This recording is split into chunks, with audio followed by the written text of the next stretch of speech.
nakain ng big whale kasi hindi niya nisunod sabi ni God.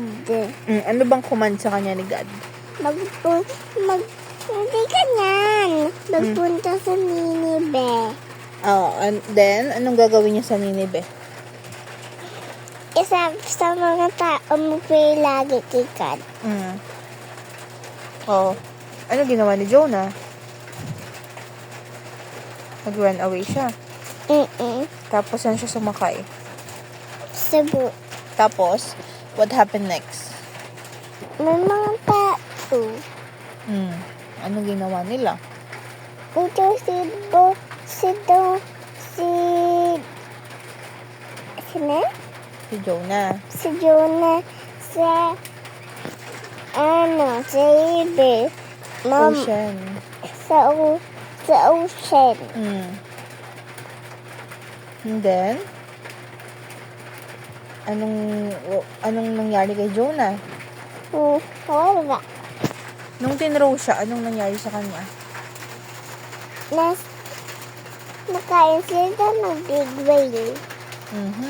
Tapos, anong ginawa niya sa loob ng whale? Sa tummy?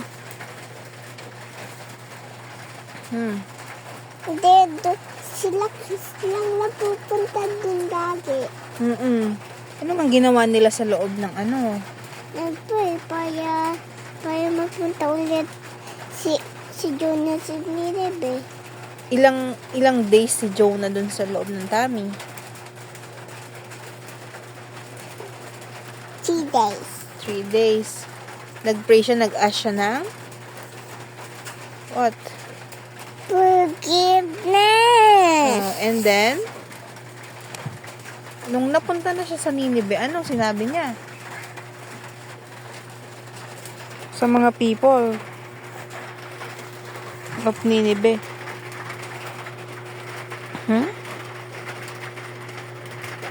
Ano sabi niya?